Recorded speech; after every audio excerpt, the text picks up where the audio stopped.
Hello there, my name's Thompson and this is one of my teaching DVDs, and this one is about the arm rotation. A golf swing is quite complicated, but it can be made simpler by understanding one or two of the key moves in the swing. I think the arm rotation, which I'll explain, is one of the most misunderstood parts of the entire golf swing. It doesn't seem important. Some people, some very fortunate people, their arms rotate in the golf swing quite naturally. For them, that's fantastic. If you realize that your arms do rotate in your golf swing, especially in the backswing, then you don't need to really listen to this DVD. For the people who are not too sure, I will explain what it means.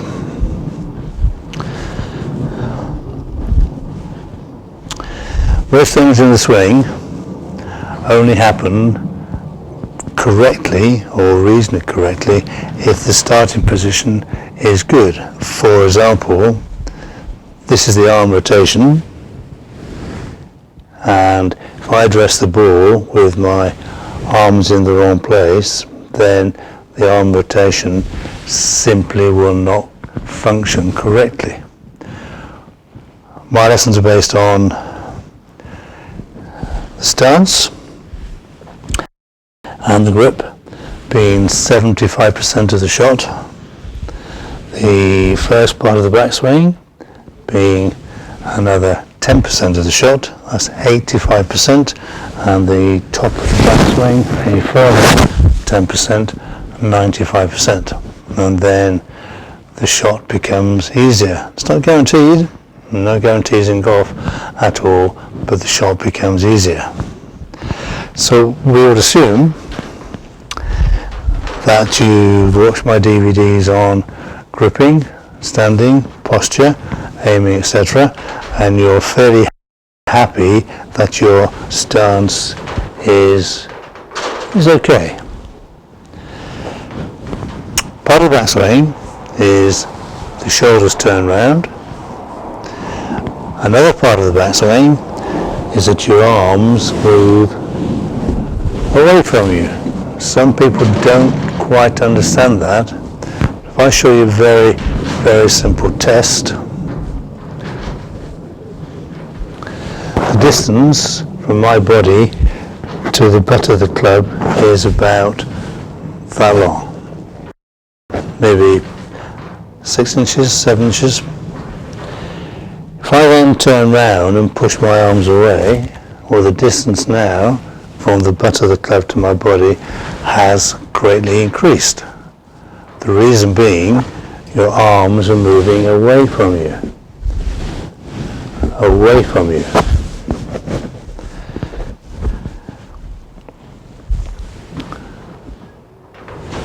Arm movement. I haven't yet mentioned the arm rotation, not really, because it's part of the overall backswing mechanism. Another part of the backswing is a wrist hinge. Now, some people, their wrists hinge automatically. Fantastic for them. Many people's wrists don't. There's a whole DVD just on the wrist hinge and the importance of it. If your wrists hinge, again, this isn't going to help you too much. So there's the arm movement, and there's the wrist movement. And then we need a shoulder turn and a hip turn. So if I do the arm movement and the wrist movement and the turn, so arms moving away, wrist hinging, I'll then turn round.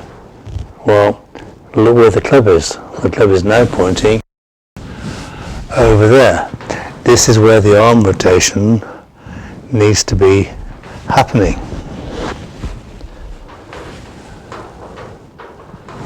Arm movement, wrist movement, turn, shaft in the wrong place. my arms, both of my arms, need to rotate. And by rotating your arms, then the shaft will go into a better hitting position. Imagine trying to hit the ball from there and there. Big problem. The arm rotation moves the shaft into plane.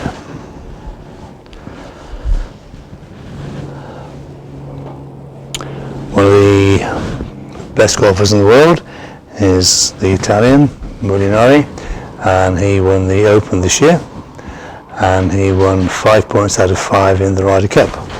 And I like his swing a lot.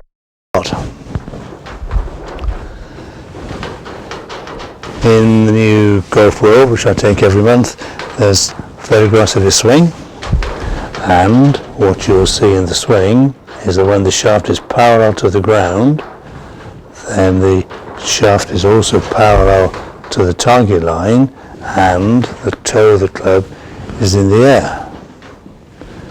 No rotation, that won't happen.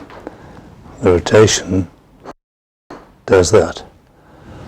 One of my DVDs is called Hide the Shaft, well worth looking at. Hiding the shaft simply means your arms rotate, so when the club is parallel to the ground and the target line, we can't see the shaft because the club head and the hands hide the shaft.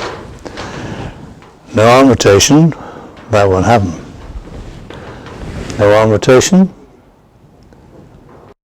arm rotation. Too much arm rotation, the club comes this way.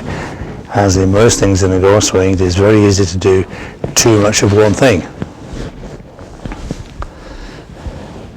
So the arms, your right arm rotates, your left arm rotates, and because both of your hands are on the golf club, both of your arms will rotate to there. If you get a mirror or a camera, as I'm using now,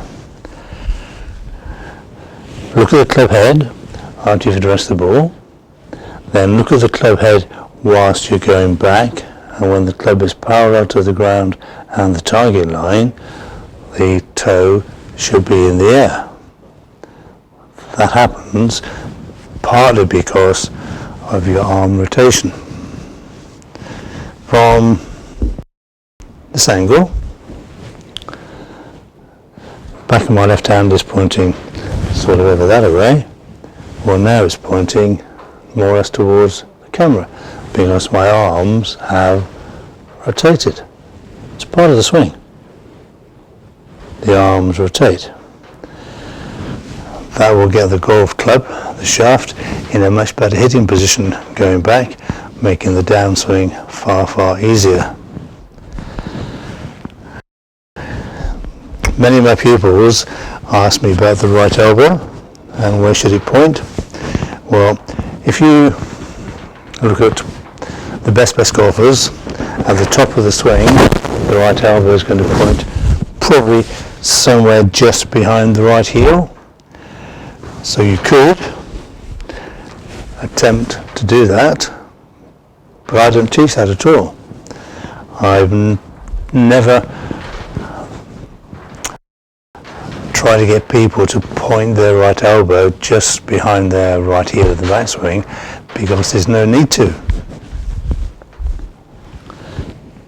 If you rotate your arms to there, then keep on rotating your arms.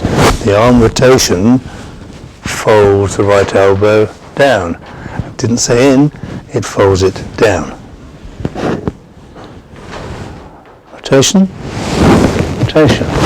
Right elbow pointing just behind the right heel, all by itself. No point in thinking about rotating your arms and where your elbow is going because it's part of the same thing. One thought is way better than two thoughts. Hide the shaft. Keep rotating your arms to the top of the swing, to the top of your swing, and everybody's swing is different. Rotate. Rotate. The shaft is now pointing to the left of the target because I physically cannot turn around anymore. If I could turn around more, it's possible the shaft would point parallel to the ground and the target line. But it's not necessary, it really isn't. Arms rotating, arms rotate to the top, body turns to the top, and when the turn stops and the arm rotation stops, then that is the end of your backswing.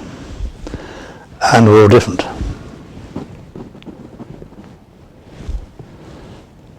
If you watch the shaft again, it's moved about 90 degrees.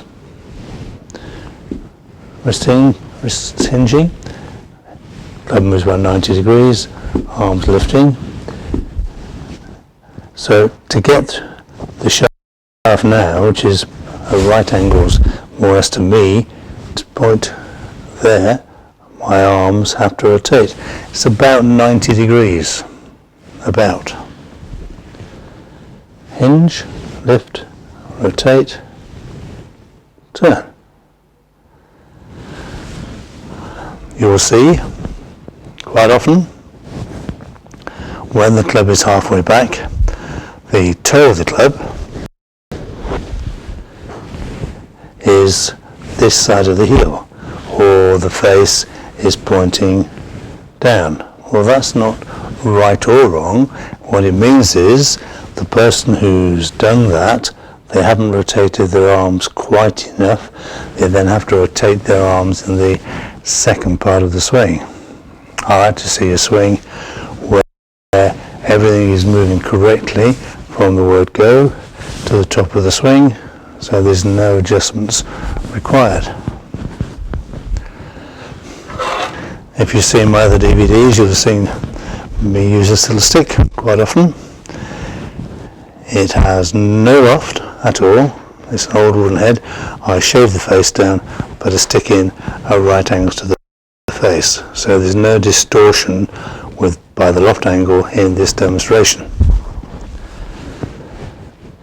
There's a stick pointing towards the target. That's why you can't see the stick. If I don't rotate my arms at all, then the club is pointing down. If I over rotate them, then it's pointing upwards. So we need to get it somewhere in the middle.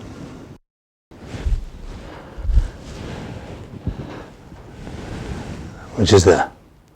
So now this stick is exactly parallel to the ground and the shaft is parallel to the target line, and because there's no loft at all, it makes this demonstration, I hope, fairly easy for everyone to understand. So, no rotation, enough rotation, too much rotation, because now the club's going to be there. No rotation, the club's going to be there.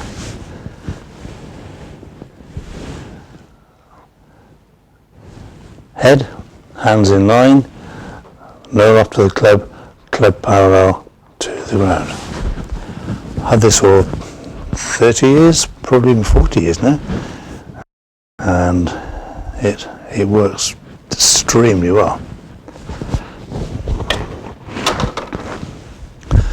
You could make one yourself actually. Just get an old wooden head, a driver, or old 2-wood, cut the grip down. That's what I did.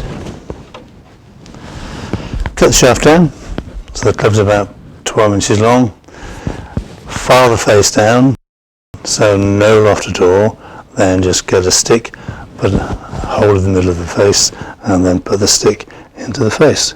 It's extremely useful. Golf's a really hard game to explain, and this, to me, explains it quite nicely. It's there.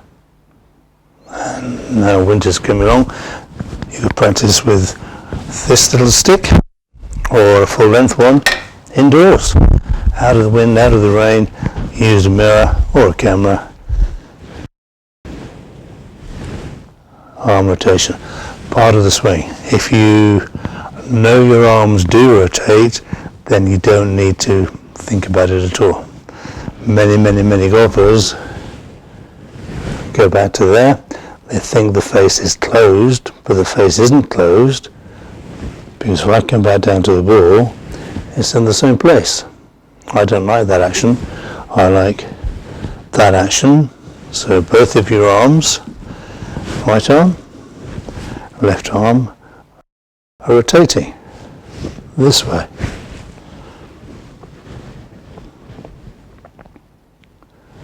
Now rotation, rotation. Rotating your arms will fold your right elbow in all by itself. So that's the arm rotation, part of the swing, part of all good swings, and I would urge you to think about what's in this DVD, and if you think you're not getting this right, then get the stance right. It won't work otherwise. Then get the grip right, turn your chest round, turn your hips round, hinge your wrists, and now we're there. Club parallel to the ground, parallel to the target line, toe of the club in the air. Then keep on turning and rotating to the top. And there's your backswing, or as I call it, the hitting position. Backswing, hitting position, same thing. I hope you've enjoyed this, I hope you've learned from it, and please practice it. Thank you for listening. Thank you very much.